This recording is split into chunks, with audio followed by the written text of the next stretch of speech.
In the heart of the quaint village, Little Red Riding Hood and her mother tenderly assemble a basket of treats, their laughter echoing through the serene morning air.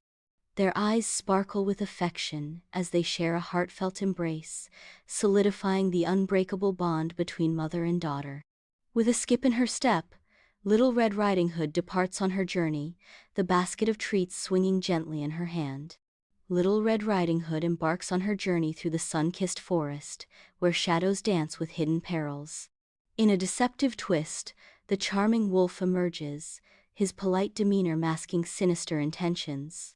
Wolf, with honeyed words, inquires, "Good day, Little Red Riding Hood. Where are you headed on this lovely day?" Innocently, Little Red Riding Hood reveals her destination, unaware of the lurking danger. "I'm going to my grandmother's house. She's not feeling well." With veiled curiosity, the wolf probes further, asking, "That's very kind of you. Where does she live?" Unwittingly, Little Red Riding Hood discloses the location of her grandmother's cottage. Her cottage is near the 3 large oak trees, past the stream. Sunlight streams through the window of grandmother's quaint cottage, illuminating dust motes as a wolf grins, revealing sharp teeth. In a swift, brutal struggle, the grandmother is overpowered, her fate sealed in the heart of her own home.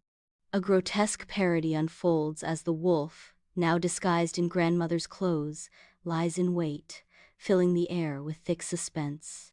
Little Red Riding Hood arrives at her grandmother's cottage, but a subtle disquiet begins to creep in as she approaches the bedside. In a moment of eerie revelation, Little Red Riding Hood peers at the figure in the bed and innocently exclaims, "Grandmother, what big eyes you have!" A sinister reply echoes through the room as the wolf, disguised as the grandmother, responds with chilling delight. "All the better to see you with, my dear." Undeterred, Little Red Riding Hood's trepidation grows as she presses on. "Grandmother, what big ears you have!" The wolf responds, with a hint of predatory delight. "All the better to hear you with, my dear." Innocence turns to horror as Little Red Riding Hood, now sensing grave danger, asks the final question, "Grandmother, what big teeth you have!" The wolf, no longer able to contain his predatory nature, lunges forward with a terrifying declaration, "All the better to eat you with." In grandmother's cottage, the wolf's deceit crumbles, revealing a monstrous predator. Little Red Riding Hood's world turns to terror as the wolf lunges. The cottage transforms into a cage of fear as a desperate struggle erupts. The wolf's shadow engulfs Little Red Riding Hood, painting a portrait of savage strength against innocence. Drawn by the echoes of a desperate struggle, the huntsman bursts through the dense forest, his resolve hardening with each stride. With a thunderous crash, the cottage door splinters inward, unleashing the huntsman into the heart of danger. The wolf and huntsman engage in a violent clash, their struggle filling the small cottage with raw, untamed fury.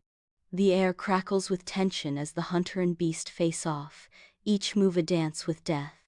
In the quiet of the cottage, the huntsman towers over the vanquished wolf, the glint of his axe a promise of retribution.